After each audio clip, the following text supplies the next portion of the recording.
United States. And I hope that this would be a way of exploring issues that people would be drawn into. As we preachers know, when we get up in the pulpit, a lot of people are not completely receptive to what we feel called to say. In fact, there's an expression you hear, "Don't preach at me." That's certainly true. But a story can draw people into issues in a way that a sermon or a lecture cannot.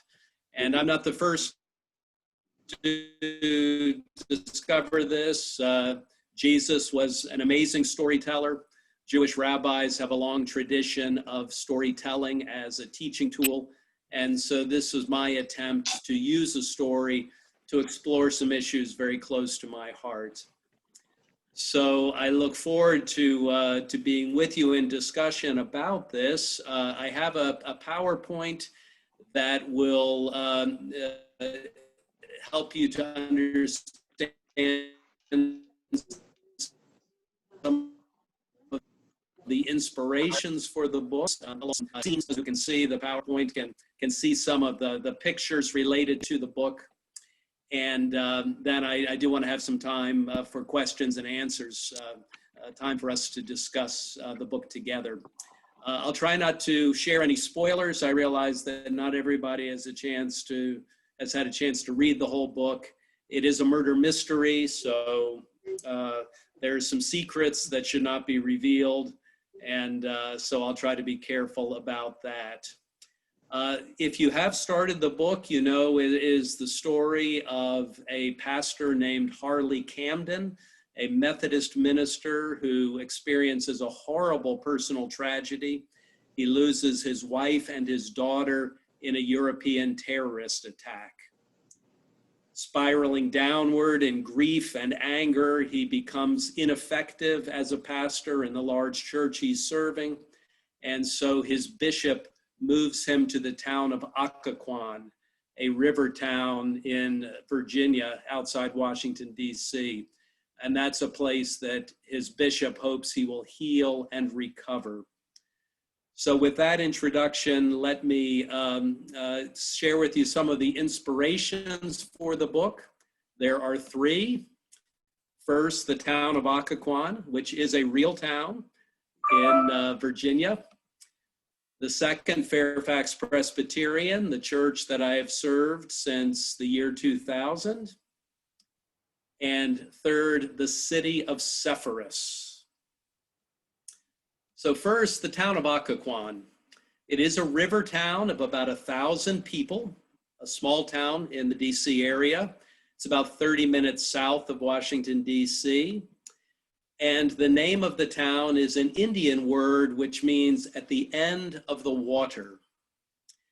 When I first presented this book, I did a book talk in Town Hall in Occoquan. This is the town that my wife and I now live in. And the mayor of the town, who's an amateur Occoquan historian, said that the town had had some linguists study the name Occoquan. And what they discovered is that the name actually means a grove of trees. But the mayor said, we've already put at the end of the water on our town seal and our stationery. So as far as we're concerned, it means at the end of the water. That's their story and they're sticking with it. And it certainly fits, being a town, as you can see from this picture, right on the edge of the Occoquan River. It's a very historic town. It was founded in 1734. During the time of the Civil War, it was an abolitionist stronghold.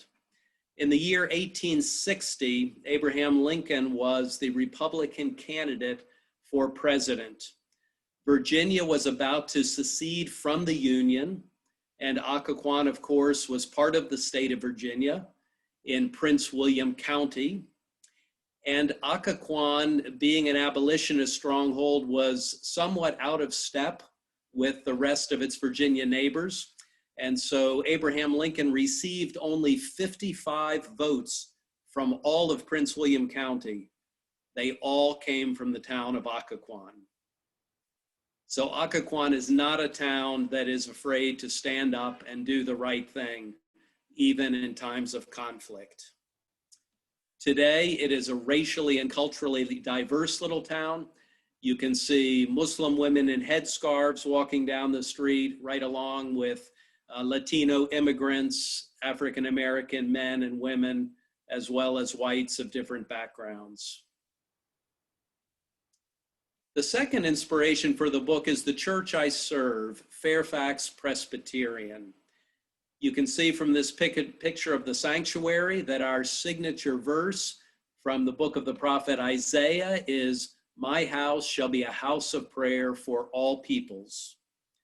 So we try very hard in our very polarized time and place to be a community that welcomes all people with God's love and God's grace. And I suspect this is close to the heart of your congregation as well, to be a house of prayer for all peoples. This is our church's logo. It is a church that tries to be solid at the center and soft at the edges. We are a church that gathers each week for worship in our sanctuary, at least when we're not in a pandemic time. And our sanctuary is an octagon, which you can see in this logo. At the center of our life together is worship of the God who is a Trinity: Creator, Redeemer, Sustainer, Father, Son, Holy Spirit. We're solid about our devotion to God. But at the edge of our life together, as you can see from this logo, we try to be soft. And that means that we will work with people of different faiths or people of no faith to try to make our world a better place. And so in the city of Fairfax, we do practice Trinity-centered worship, but also interfaith feeding of the hungry. So when we feed the homeless and shelter them on cold winter nights in our church's social hall, we will invite our Muslim brothers and sisters to come in and help to serve the homeless along with us. And I can tell you that our homeless guests often prefer the Turkish delicacies that our Muslim friends bring over our standard American fare. So this church is part of my inspiration for the book as well. The third inspiration is the city of Sepphoris. This is a city in Galilee.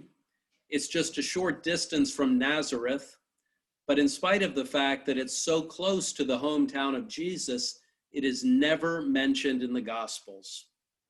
You might wonder why that is. Why is that the case? Well, scholars aren't exactly sure, but they think that one reason might be that in the first century, it was a Jewish city occupied by the Romans. This was a time of tremendous conflict in Palestine in the first century. The Romans had taken over many of the cities, as you know from reading the New Testament yourself. They were in control of Sepphoris. And Sepphoris, unlike many of the other cities, did not rebel against Rome. They did not join the revolt against Rome, which led to the destruction of Jerusalem in the year AD 70. And because of that, Sepphoris was allowed to survive. The people of that city, the Jewish residents, found a path to peace. And the result was it became a city of Jewish scholarship and commerce that lasted for many centuries. Here in this picture, you see a beautiful mosaic. It may be a Jewish woman. It's from the city of Sepphoris, done in the Roman style. And it shows the high level of culture that this city achieved. I think in our very polarized world today, Sepphoris has something to teach us about how we can find peace in a time of conflict. So at this time, I'd like to share with you a few scenes and a few readings from the book Before I do, any questions about the inspirations for the book? When you were just showing the mosaic of the woman, is that the mosaic that you were referring to that they found in the floor when they were in their dig? Exactly right. That mosaic is featured in the book. It was discovered by a team of Duke archaeologists in the year 1985, and it has become known as the Mona Lisa of the Galilee.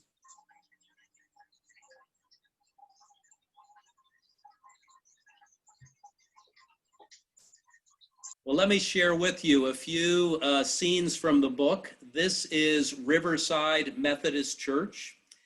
It is a real church building in the town of Occoquan. As in the book, it was established as an African-American church in the late 1800s. The fictional part of the story is that it became Riverside Methodist Church. In reality, it has become a Latino Pentecostal church. It became Pentecostal after the congregation outgrew this building and moved to larger quarters nearby. But it really was established by a formerly enslaved person named Bailey, survived and thrived for over 100 years as an African-American Baptist church. And in the book, it contains a stained glass window with a black Jesus. So let me offer this brief reading, introducing the main character, Harley Camden, to Riverside Methodist Church. Riverside Methodist Church in Occoquan had a black Jesus. Harley noticed it the first time he walked into the small sanctuary and looked up at the stained glass window in the front of the church. At first, he thought that the glass was simply dirty. But as he moved closer, he realized Jesus was designed to look more like a Palestinian Jew than an English Methodist. That's probably historically accurate, he thought, and politically correct. But then he looked closer and saw the date on the lower right-hand corner of the window, 1885. The dark-skinned Jesus had been installed in an era when most stained glass images of him were decidedly Northern European white. This Jesus had a determined look as he calmed the waters of the Sea of Galilee. Harley quickly realized why. Riverside Methodist had been founded by a pastor named Bailey, a former slave, and for over a century it had been an African-American congregation called Emmanuel Baptist Church.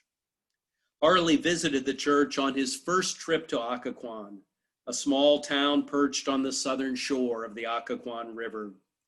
Driving south from Sterling, he took Route 123 through southern Fairfax County and past the old Lorton Prison, now repurposed as an art center called the Workhouse.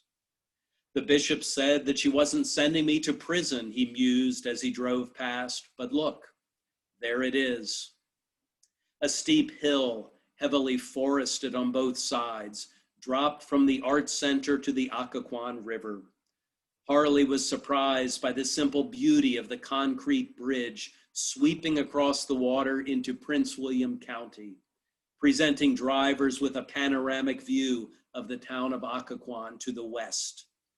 He slowed his car as he approached the southern end of the bridge and then turned on Commerce Street. Welcome to historic Occoquan, founded 1734. Having just left the suburban sprawl of 21st century Sterling, Harley felt like he was entering another world. Creeping west along Commerce Street, he saw Auntie's Pie Shop and Riverside Methodist Church across the street.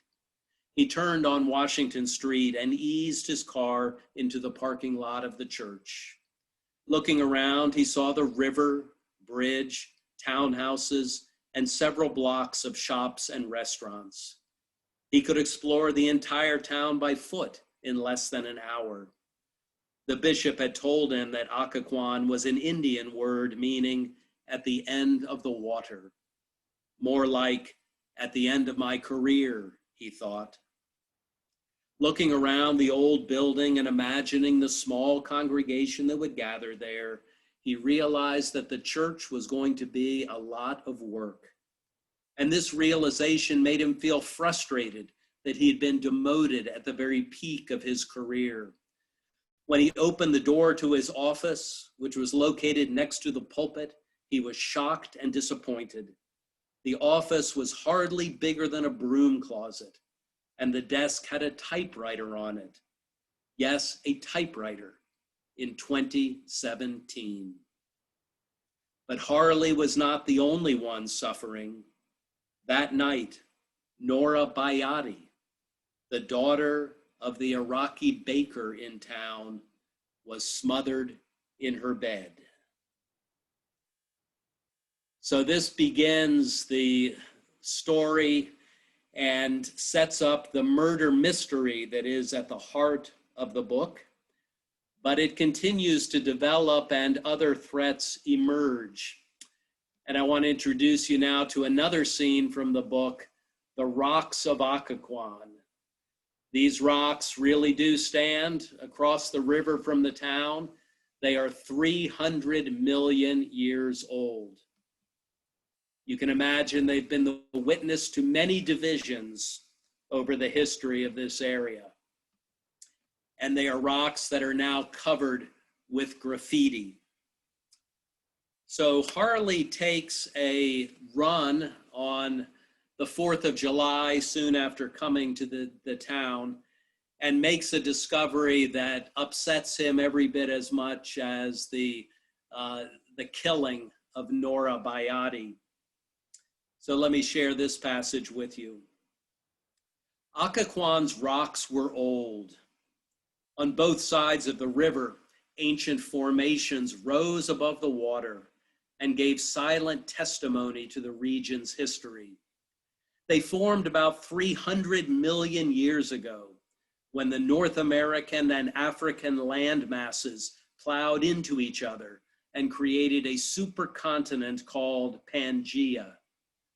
The seam between these continental plates ran along the east coast of North America, with Virginia at the center, and the supercontinent remained stitched together for about 100 million years. Pangaea began to separate about 175 million years ago, creating the continents we know today. But it left behind formations such as the shelves of rock that stood on either side of the Occoquan River. These outcroppings had seen divisions between settlers and Native Americans, colonists and the King of England, the North and the South, blacks and whites, and now Christians and Muslims.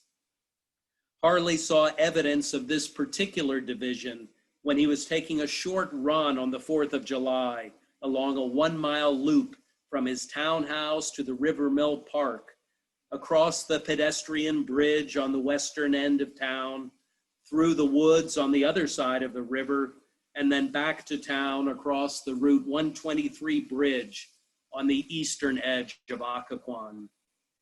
Directly across the river from his townhouse was an outcropping of rock, hidden by trees along the river, but visible from the road that cut through the woods. These rocks stood tall and strong as Easter Island heads, as they had for millions of years, but they were covered now with graffiti, the work of numerous spray painting vandals. The markings made Harley feel discouraged whenever he saw them.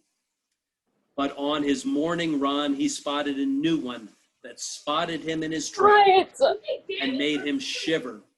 Salmon. The mark of the Islamic State. No, it's just me. I'm about to make my salmon. Heat and humidity had returned to Occoquan after a few days of cool, dry weather. So Harley was panting and dripping with sweat as he inspected the graffiti. His mind raced with questions. Who are they and how close are they? Right here in Occoquan? What are they planning? And when will they strike? Will it be today, a national holiday? He realized that the symbol on the rock didn't necessarily prove that terrorists were at work. It could have been painted by the same sort of punks that put anarchy symbols on public buildings. Still, the discovery unsettled him, especially on the 4th of July, the day he always felt the most patriotic. So this scene in which Harley discovers the mark of the Islamic State on these rocks turns the book from a simple murder mystery to a terrorist thriller and ramps up the tension that is faced by Harley and his flock in Occoquan. This moves us to the third scene and the third reading, a scene of boating on the Occoquan River. And here you can see a boat like Harley Camden's. He bought a used powerboat soon after moving to Occoquan. And there you see the concrete bridge crossing the Occoquan River. For Harley, boating becomes an escape into nature, a place where he can feel some peace and connect with the beauty of the natural world. The wind and the water have theological significance for him. The wind makes him think of the power of the Holy Spirit, the water of the cleansing waters of baptism. But the river is also a place of challenge and of danger. And there are several scenes in the river that are quite thrilling. One of the people that Harley connects with soon after moving to Occoquan is an old friend from his school days, a Jewish woman named Leah Silverman. She had been a Duke religion major in her senior year at Duke University when the two of them went on an archaeological dig, to the city of Sepphoris. They were part of the discovery of that mosaic I showed you, the Mona Lisa of the Galilee. Harley had been a Duke Divinity School student at that time, so a couple of years older than Leah, but they became good friends. And after being separated for several decades, they reconnect in Occoquan. And on the 4th of July, they take a ride on his boat. And this following scene is a scene where Harley and Leah are talking, and they are reminded of their time in Sepphoris and some of what they learned there. So as Harley is popping some food into his mouth on the boat, picnicking on the boat, he asks Leah, has anyone ever linked the Bjerke family to terrorism? Leah's expression made Harley want to take his question back. No, she said sharply. Are you kidding? The Bjerkes have been here for 20 years and are bakers. How does that fit a profile for terrorism? Harley shrugged. He hated to look stupid. There is just so much lone wolf stuff going on, he suggested, trying to redeem himself. Well, not the Bjerkes, Leah snapped.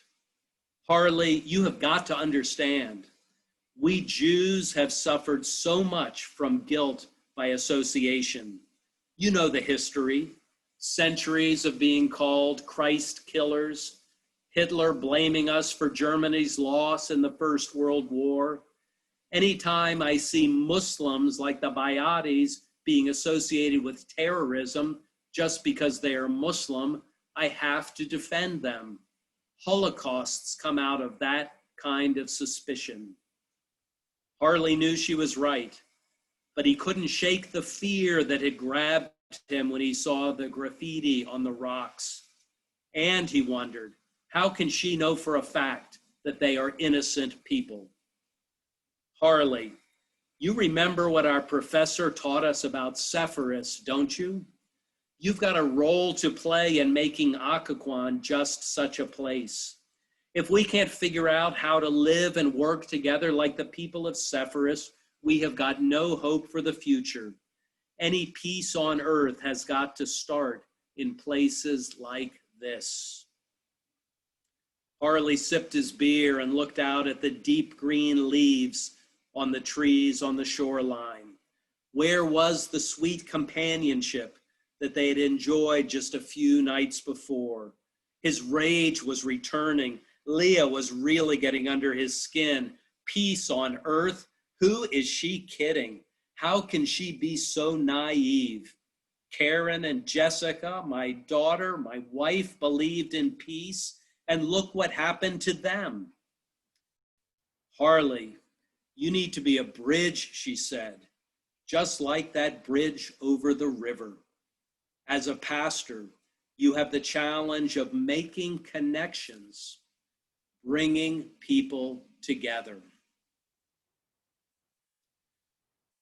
So Harley continues to struggle with this challenge as he tries to play a role in solving the mystery and protecting the people of his town.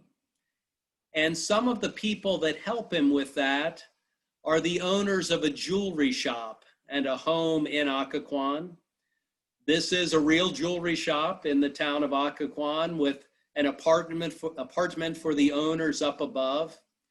In the book, it is owned by a couple named Yusef and Sophia Ayad. They are Coptic Christians, immigrants from Egypt. They have Harley over for dinner, and they teach him an important lesson about Christian hospitality. So let me conclude with this very brief reading from their evening together. And then I would love to have some questions and answers and conversation with all of you. So Harley has joined them for a dinner in their apartment. This food is delicious, said Harley to Sophia. Thank you very much. It all seems so healthy. Food is important to us, Sophia said.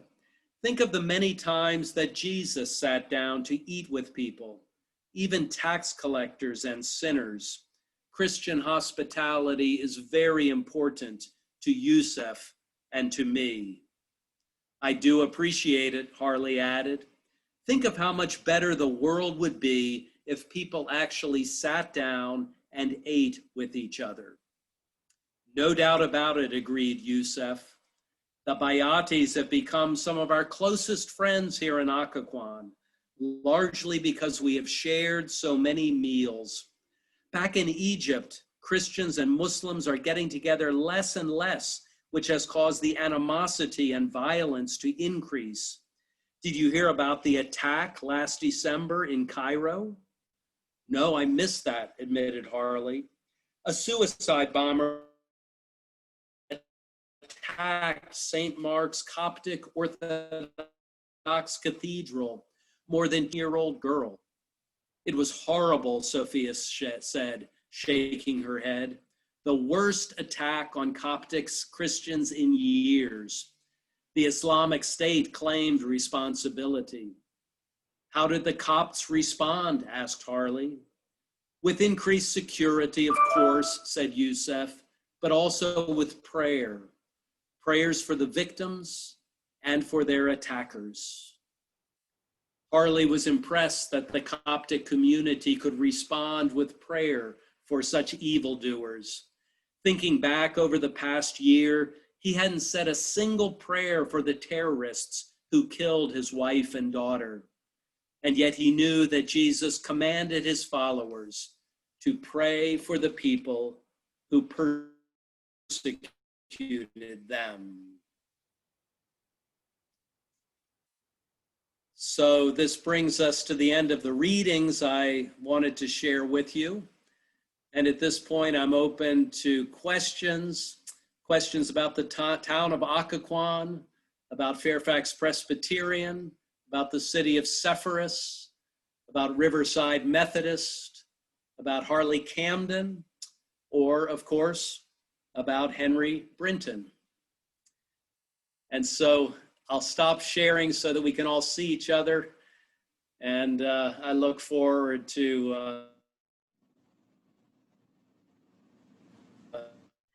All right, now, when you want to speak, I'll ask you to raise your hand. Everybody know how to raise their hand? Okay, well, thank you. I appreciate that, all of you. So just raise your hands and then unmute yourself.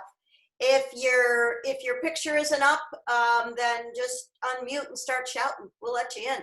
Trust me, we will. All right? And if you have anything to say, you just let me know, little person sitting on my table.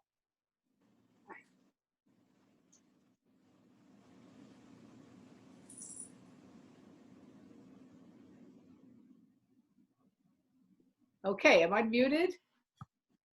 You're good now. Okay.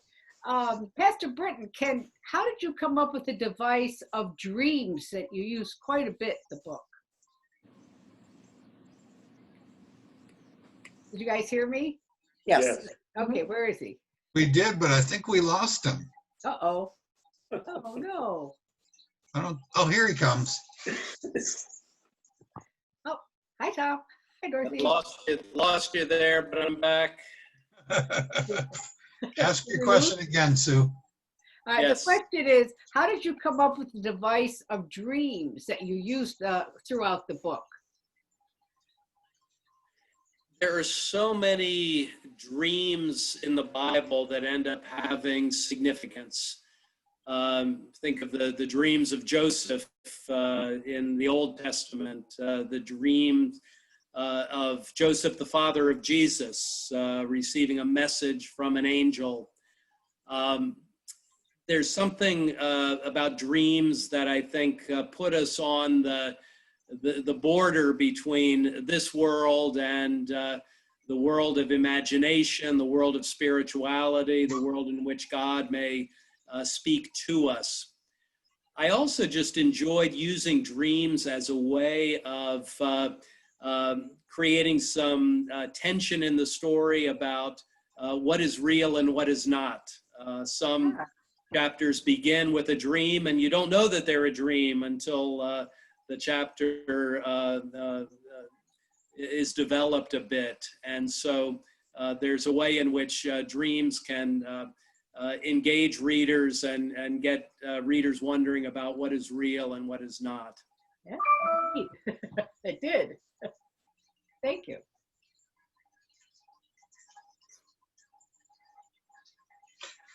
Well, while you're on the subject of dreams, there was a dream that Harley had in the book where, what's his friend's name? Leah? The woman? Yeah. Leah Silverman. Yeah, there was a dream where Harley had where Leah was pregnant. What was the significance of that? Well, that was very similar to the dream that Joseph, the father of Jesus, had when it was revealed to him that Mary was pregnant. And Joseph, of course, wondered how that could be since he had not slept with her. And I introduced Leah as the pregnant woman in his dream to get Harley wondering. There's always some tension in their relationship. He's attracted to her, but they never became a couple. And I think it heightened some of the tension in his thinking about her and his relationship with her. But it also then set the stage for Harley wondering about what he needed to do to bring new life into the world. In the Bible, of course, it's Mary saying yes to God and bringing Jesus into the world. For Harley, his question is, what am I supposed to do? That's something that he discusses with Yusef Ayad after they have their dinner together. How is he supposed to say yes to what God is asking him to do? and bring some new life into the world. And so for him, of course, it's not a pregnancy. He's wondering what he's supposed to do with his young man, Omar Bayati, whether he's supposed to help him or be suspicious of him, since he is the son of Mohammed Bayati, accused of murdering his daughter, and he's also a suspect in this terrorist plot. Interesting. You probably recall how Omar pops up in another of Harley's dreams on his boat, going off a dream that ends with a devastating explosion, which Mhm. fortunately for Harley and everyone is just a dream. Dreams are Pastor- fun. Pastor I had Chris, a seminary classmate who said that at one point in her life, dreams were more real to her than her waking life. Wow. I think I included that line in the book. That was such a vivid experience of dreams. Pastor Chris, I got to tell you, I saw you trying to wave your hand, but your virtual background is kind of it eliminated you. Yeah, I see that. I just wanted you guys to know that I am still here. Oh, okay. It doesn't look like I am. That's why I put my hand out. Okay. I apologize for my shaky Wi-Fi, which seems to be the cause of the problems I've had getting knocked out a couple times. So that's all me. I beg your patience. I can always get back on, but for some reason it just is very unstable tonight. As long as I've got you, a little bit, I really kind of fell in love, well, not fell in love with, but could identify with Omar Yes. because, you know, people were saying things about him and he knew he didn't know how to fight it, or he didn't know what he could do or couldn't do or how to. And I think that happens so much in our world Mhm. of not knowing how to respond. And I think children in immigrant families have that experience all too frequently. I did intend for Omar to be a very sympathetic character. My heart really went out to him, and his experience was the experience of many Muslim young people that I know in this area. And so thank you for that, Chris. I wanted people to really enter into his world and the struggles that he was facing. Much I different would than say, as to all of the characters, if I could give you a compliment, I thought they were all very real, very natural in the way they were presented, believable, and you really could understand that must be how they saw the world and felt about things. So I appreciated that. Thank you, Thomas. I had a question also, somewhat related to the discussion about dreams. Toward the end of the book, you said more than once that, I think this is close to what you said, that words can create reality. Yes. I wondered I thought that was fascinating, and I wonder if you could expand on your thinking with regard to reality being created by the words we use to relate to people, and I guess to describe the world. But I'd like to hear what you have to say about that particular message. Well, that is something that is central to my belief system, and perhaps Chris would agree with this as a preacher. We, as people who proclaim the word, we are proclaiming a word that does make something out of nothing. At the very beginning of creation, God said, "Let there be light," and there was light. The divine word created the universe. Jesus came into the world as the Word of God made flesh in human form. Jesus became the one who embodied God's love and God's grace. But I think it goes beyond theology. I think that there have been many times in history when words have created a new reality. When Martin Luther King Jr. said, I have a dream. He shared a dream with the American people that advanced the civil rights movement and created a new world of racial equality and justice that for sure we are still trying to live into. But it was his words that ignited that and created that. Words have also had a destructive power, for sure. We all know politicians who can use words to draw out the worst in people, to create suspicion, to create fear. So we often underestimate the power of words to create reality. Oftentimes we minimize words. We'll say, well, that's just words. You know, sticks and stones may break my bones, but words can never hurt me. Well, that's not true. Words can hurt us. If you tell a loved one who's hurt you, I forgive you, that creates a new reality. If you say, I love you, that creates something powerful. If you say, I hate you, that also has force. So beyond just being a preacher of the word, I am a person who takes words very seriously. Well, certainly for parents or teachers, I think they usually learn eventually that complimenting their children or their students creates a new reality compared to criticizing. Indeed. And you can make someone into a different and better person by the right words in interacting with them. So I like what you're saying. I agree with it, and I've got to think about it more. It's kind of like people live up to or down to your expectations of them. And so what you say does really help create their reality for themselves. If they're told often enough that they're no good, then they believe they're no good. If they're told often enough they can succeed, then they put their heart and soul into succeeding.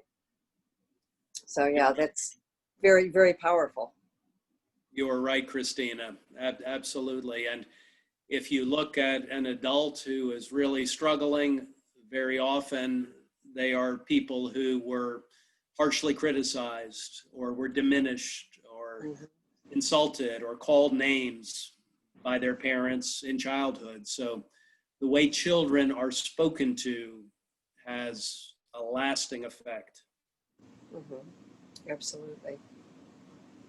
I love the fact also with Harley being a minister that it helped bring him off the pedestal that so many people put their clergy on, and made him very human and very fragile, vulnerable, fallible, but yet the growth in him was also inspiring and hopeful. Thank you. I've been surprised at how many readers really did not like Harley at the beginning of the book. I never wanted him to be someone you disliked. He was put in an awful spot right at the beginning. But a lot of people just really couldn't stand him at the start. And that's okay, because that helps with the growth and development of his character, which I wanted to be very authentic and based in community, because that's where I think our healing happens. It's in community. Deborah, yes. Unmute you, Deb. Can you hear me? Yes. Yeah. Well, I had a couple of thoughts. First, I really enjoyed how you did set the scene. It was nice to walk into the book and see exactly what Harley saw. And so throughout the entire book, you could have that picture in your mind wherever he was having his part of the story. So I enjoyed that. And that's one of the biggest things I noticed was Harley's growth in his faith and his expansion of his faith. And it was another way for me that no matter what level of faith or knowledge or belief that we have, we're never going to be done. We always have more to learn and experience and know. And unless we keep our hearts, minds, and souls open to it, we'll be closing ourselves off from so much. So, but of course, I had to go to in the middle of the book where you talk about the tradition. If we keep to tradition of churches, we're going to be doomed. I just thought, how'd you know we were going to be in COVID? How'd you know we were going to have to figure this out again? And of course, just as you say in the book, we've been doing it for centuries. But I did smile because there certainly has been an awful lot of discussion at our St. Timothy's about how we're adapting to worship, to take care of each other, to take care of others. It's been quite the topic of conversation. So I thought, wow, he was, you really covered a lot of territory. Yeah. Well, believe me, we are also at Fairfax Presbyterian trying to build the airplane while we're flying it. Yes. Yeah, exactly. Yes. A lot I of like that trial and imagery. error, and yet the resilience of the congregation has been inspiring, and I can get a sense just from your vitality on this Zoom call about how you're doing the very same thing and experiencing the same thing. Yeah, we're all trying to bring some glory to God while we're in the midst of this. Brett, I saw your hand. Yeah, I just wanted to ask, you had said in the beginning that you were going to talk about Harley. I keep on wanting to say Harry. What was the purpose for him being a Methodist instead of the Pentecostal that the church actually is, or even a Presbyterian? Why did you pick the Methodist church? I'm happy to explain, to say why that was my choice. It's really based on a very simple, practical consideration. Can any of you guess why it helped for Harley to be a Methodist? Because there wasn't a Methodist church in that area, for real? It's true there's not currently a Methodist church in Occoquan, but that wasn't the reason. Marge? Was it because the Methodist Church is an appointment system and not a call? Exactly. Oh. Harley needed a bishop. He needed someone to send him to Occoquan. If I had made him a Presbyterian, that process would have taken 2 or 3 years, and it would have made such a boring book. I needed the bishop to intervene quickly after his personal tragedy and move him to Occoquan to heal and to recover. And that just wouldn't happen in the Presbyterian church. It would have been a long process of the church, getting the pastor to circulate his dossier and be interviewed by other churches, blah, blah, blah. It would have been terribly boring. So Harley needed a bishop to move him to Occoquan against his will. And it also he needed to be in a denomination close enough to the Presbyterian church, biblically and theologically, that I could put myself in his head. Mm-hmm. I'm not sure I could have convincingly told the story of a Pentecostal preacher or a Roman Catholic priest. Mm-hmm. It had to be something fairly close for me. And from my Methodist friends, they feel like I've gotten it pretty much right. Mm-hmm. There's maybe a few little quibbles. They would say, well, the bishop really wouldn't send him to Occoquan. It would be the district superintendent. But you know what? Nobody in the reading public is going to care about that distinction. And Everybody he would knows, still, everybody knows what a bishop is. yeah, and he would still have to be interviewed by the other church too. But Yeah, right. But close enough. yeah, Poetic license. Exactly.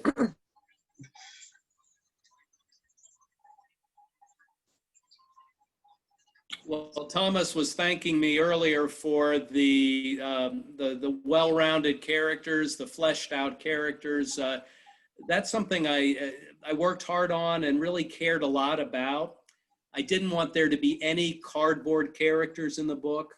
I Mhm. wanted you to sympathize with everyone, even the killer. In a murder mystery in a small town, you're gonna know who the killer is even before the killer's revealed, because there's only a certain number of characters. And so I wanted you to care about everybody. And I won't reveal who the killer is if you haven't finished the book, but I really wanted you to understand everybody as a fully fleshed out human being, as a person that God has created with all the gifts and perspectives that we all have. I don't think it's right to make people out as one-dimensional villains, because that's not real life. One of the best bits of feedback I got was from the Turkish Muslim community in Fairfax soon after the book was published. I presented it to them in a way similar to the way I'm presenting to you, although we were face-to-face. It was pre-COVID. And I was a little nervous about that because there are some pretty important Muslim characters in the book. And at the end of that session, a young Turkish Muslim woman thanked me for the book, and she said she felt I really got the Muslim characters right. And that meant so much to me, because I wanted them to be seen and experienced as fully fleshed out human beings with strengths, weaknesses, faults, virtues. And so I was grateful for that, very thankful for that feedback. when you Very were compliment. when you were creating these characters, did you create a backstory for each of the characters before you wrote the book, or did they just evolve through the process of writing it? It was kind of a combination of both. I had a sense of who I wanted the characters to be, and some are composites of real people. They're not made up completely out of my imagination. But what was very interesting was, as I got into the writing, and my writing was typically done on my day off in blocks of time. I would sit down and write for 2 or 3 hours. It was really, as I said before, a labor of love, something I enjoyed doing. And as the characters started interacting in the book, having conversation and doing things together, they started doing things that I wasn't expecting. They started saying things that I couldn't have predicted. They really kind of took on a life of their own. And things I thought they would do didn't make sense after a while. Like, I might have thought character A would have done something in chapter 20, but by the time I was writing chapter 15, that person was off on a different tangent. And I wanted all the characters to have a kind of integrity to their relationships. So that was the fun part of it. That was the creative part of it. Like I said earlier in response to Thomas's question, words create reality. In this case, my words, as I put them down, created a fictional reality that wouldn't have made sense if I hadn't respected the characters and their personalities as they developed over time.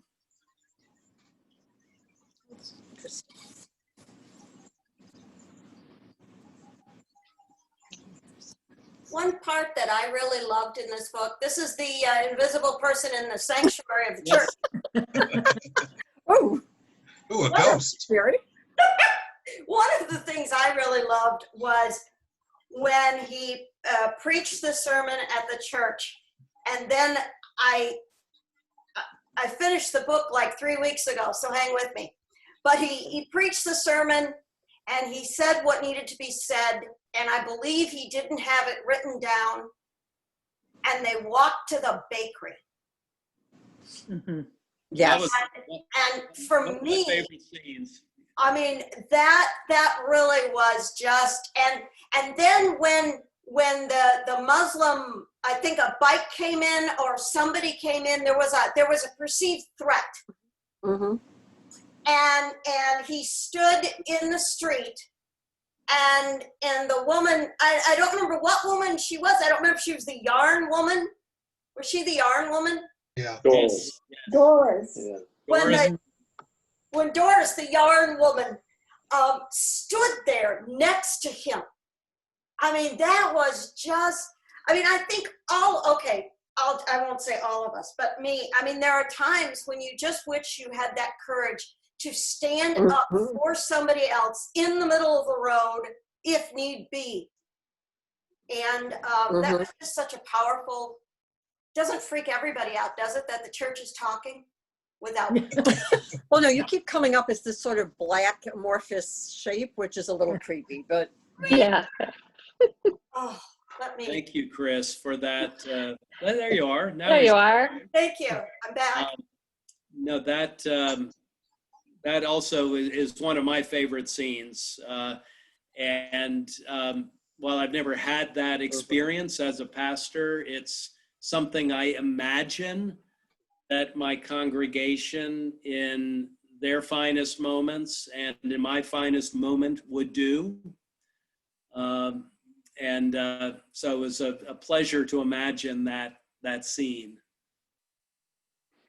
Yes, it was a nice mix of both communication and emphasizing the importance of communication with people that are unlike us or you, but also confrontation has a role too sometimes. Yes, that's right. mm-hmm. Well, and Chris, you probably have had the experience that Harley had and that I've had too, where you spend a lot of time writing a sermon and then you get up on a Sunday morning and you realize you got to go a completely different direction. It can be unnerving, but it's just got to be done. Yeah, it does. It does. So are there any other questions? We have an English professor in our midst. She's ignoring us. Something she would like to share. Did you get it? No. I guess I'm really fascinated by when you were talking about words in writing. There's a theory, speech act theory, where they say something and it becomes an act and it happens. I find that really interesting. Yes. You were talking about words at the end of the book and near the end of the book, and I agree with Pastor Chris. I really thought I liked that. Where everybody went to the bakery, and I thought that was really incredible that they showed that they really maybe cared more about those people than they were willing to admit.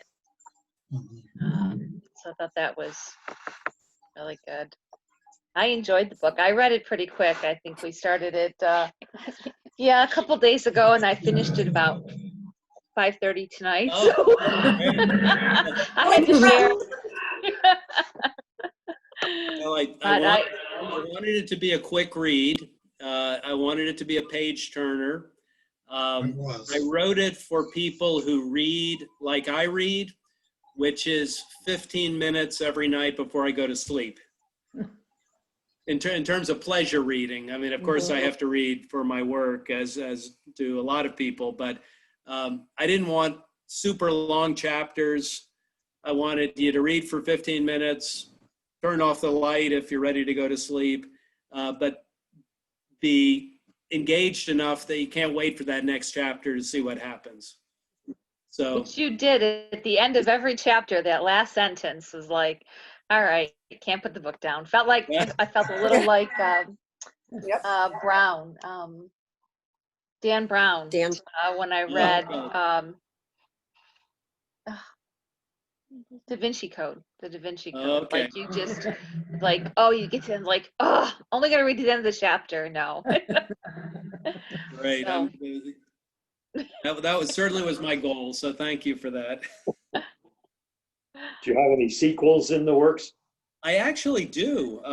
I've got another story set in Occoquan with many of the same characters. There is a threat to the town once again, but it's not a terrorist threat.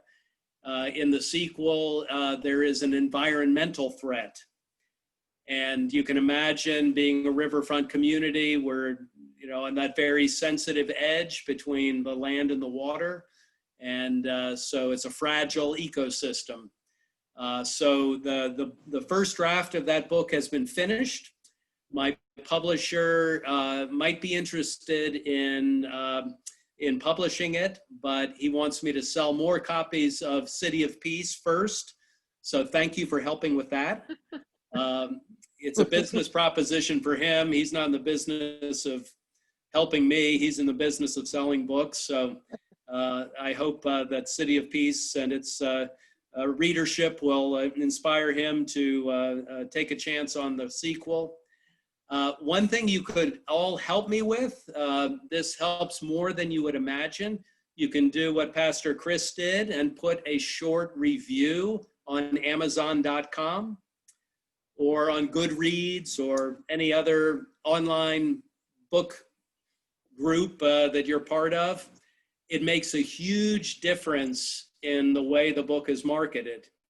You wouldn't think so, but apparently books that have more than 50 reviews pop up a lot more on internet searches. So I'm close. Thank you, Pastor Chris. And if you have the time just to put a sentence down, that's all it takes. Doesn't have to be a full-length review, just a sentence would help. And I would be grateful. Marge, you had your hand up, right? I think my question is two parts. I was really drawn to the comparison of judgment and compassion.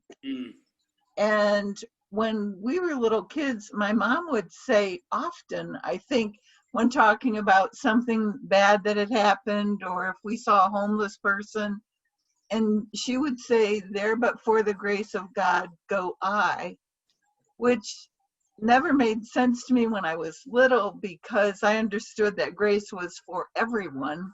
Yes. And then what would tweak it so somebody else's was separate or seemed to be separated from grace? Is there a question there? Well, I thank you for pointing out that that tension between judgment and compassion. That is a central tension in the Bible. Going back to the dream of Joseph, the way I play with that in the book, Joseph wakes up from his dream wondering if he should judge Mary or be compassionate towards her. And he chooses compassion, and what a difference that makes. It ends up creating a home for Jesus and a stable family. So that's a tension that I think is central to the Bible and central to the book, to my book as well. And I think the message of Jesus is always to choose compassion, choose grace. Good, thank you. I think we really saw that on the bridge. Thank you. Yes. Really. I mean, because when I think about what the book would have been different if there had been a different response on the bridge. Mm-hmm.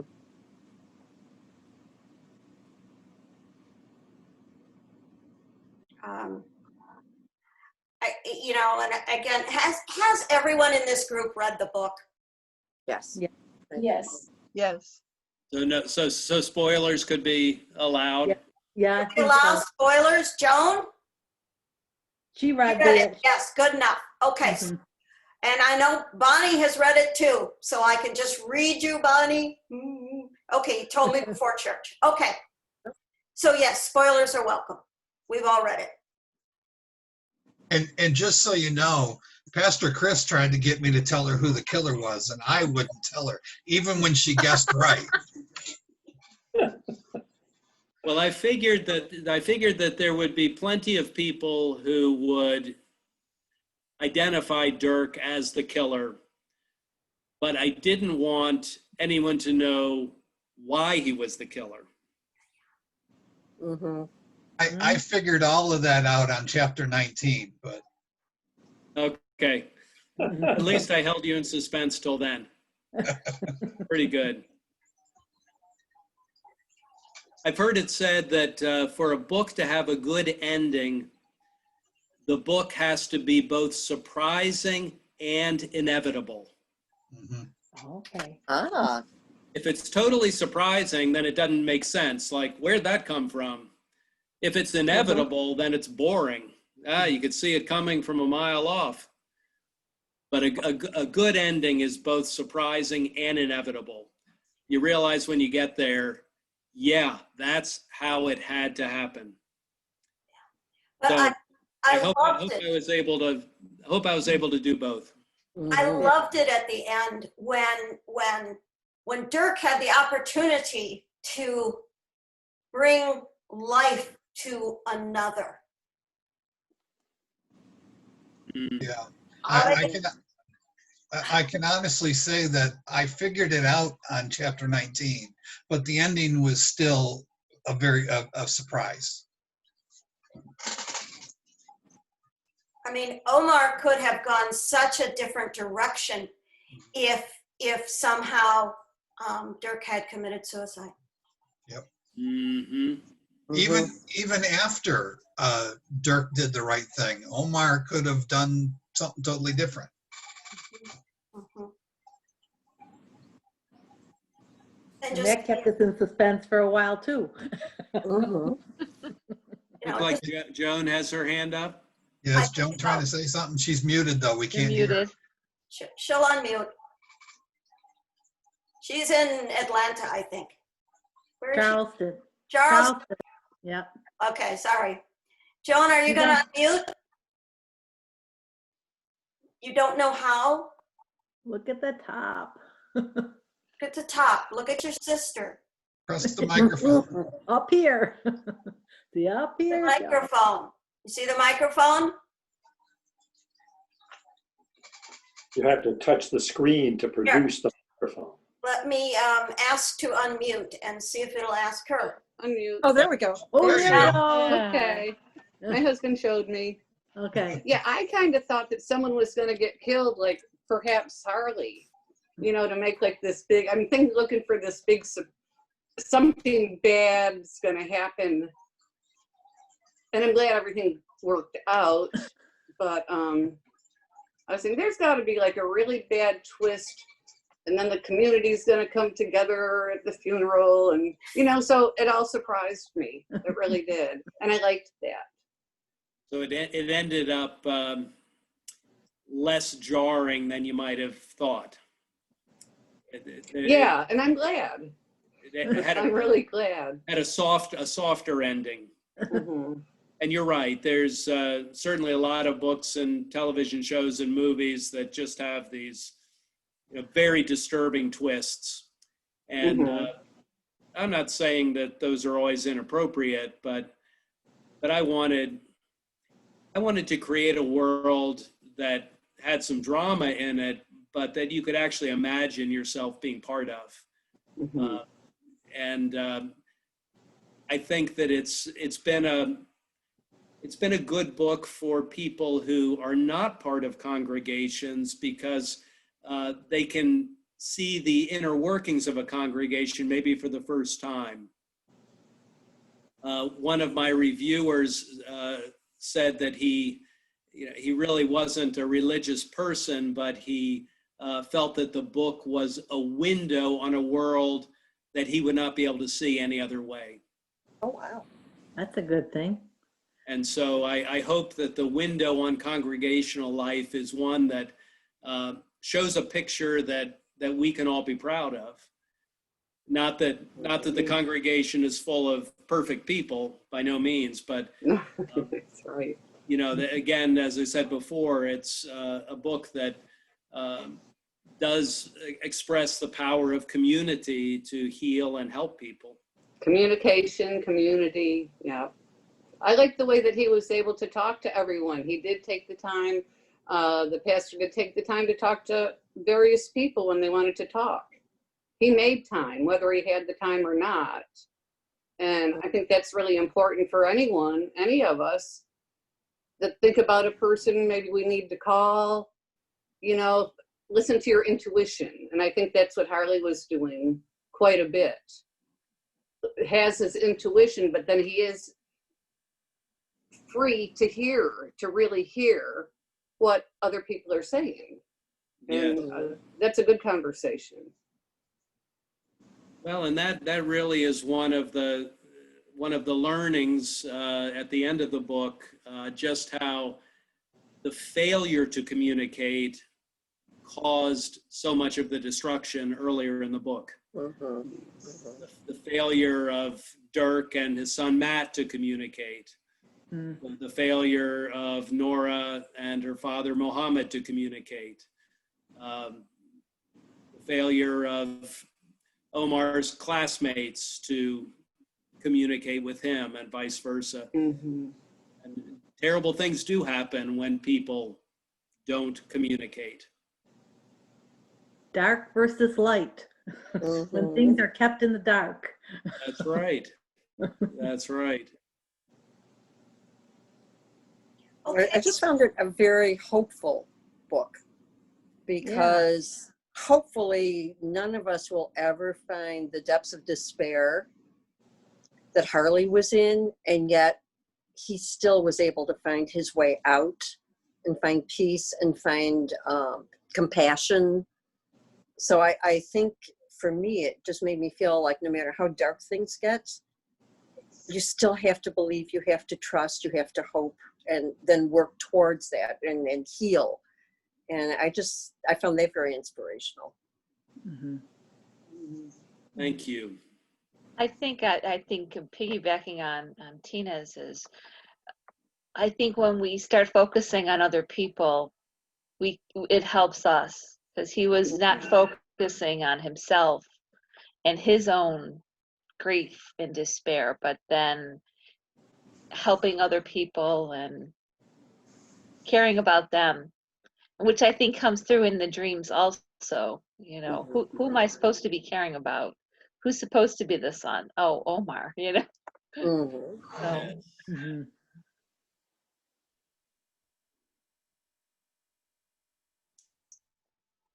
All right, anything else? That was one of the challenges of the book, but one of the joys of the book to tell a story of this broken man being drawn out of himself by the community that he was called to serve. He didn't want to be there, but they worked on him. The Holy Spirit worked on him through the people of that community, drew him out, and enabled him to do some real good, which is what we hope is going to happen in all of our congregations. And I'm a big believer in the power of community to change the world. Yeah. All right. Thank you, Pastor Henry Brinton. Thank you for Fairfax, and thank you for Presbyterians. I know a Presbyterian. Jerry Lyons Grande is a Presbyterian, Buffalo, who now is retired and lives on Grand Island. So, our Presbyterian. We know a couple Methodists, so we're good. All right. Thank you for welcoming me into your world, into your congregation. Nothing excites me more than the chance to talk about these sorts of themes and ideas and beliefs. Writing can be kind of a lonely enterprise, and so the thought that you've read these words and now we've had this conversation just really Do you have a delights. question? Yes. Okay, I have a question here. I don't know if you realize this, but I've had a friend who couldn't get, I know one of our friends had trouble getting on. It would say joining, but it would never happen. And then finally she was able to join. I had one who couldn't join, so she's been on my phone with me. Oh, Okay, so I'm just gonna raise the volume and let's see if you can hear her. If you can't hear her, then I will say her question. All right, go. Okay, I wanted to talk about how Harley at the beginning was very traumatized by the tragedy that his family suffered, and it reflected in his preaching, and it didn't seem like he had any sort of grief counseling to deal with his trauma.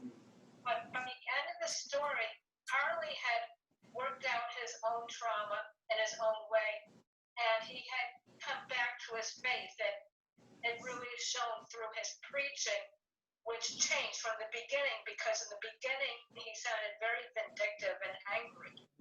But at the end, and I never hated him, I just felt really sad because he didn't get the kind of healing that he needed. And at the end, he sounded like he was really full of the Spirit, and it was so beautiful. And I was wondering how you managed to move the character from that much anguish and that much anger to that much healing. thank you. I think, yeah, you've described the arc of the book very, very well. And I don't think that there was, any one experience he had that completely turned him around. That wouldn't have felt realistic to me as a writer. It was one relationship after another, one experience after another, people loving him, people caring for him, people appreciating him, people challenging him. But again, the power of community, the power of a congregation to help a pastor to heal and then to find themselves helped and maybe even saved from the threat that was around them. So it was baby steps all along the way. And I think that's realistic. I think that's how most of us heal. That's how most of us get through grief. We don't wake up some morning and suddenly have a new perspective. It's one day at a time. How was that? It was great. Thank you so much. All right, thank you. Okay, I believe we're done now with our phone friend. So thank you, thank you, thank you. This has been great. Peace be with you all. Peace be. Thank you. And also Be with you. Pastor, guess what? What, Sam? I had the salmon. Oh my God, it was so delicious. Oh my I'm God, it was glad so the good. Salmon was good. You guys, everybody have a great night. You too. Good night, everybody. Good night. Bye. Have a good week. Thank you. Bye.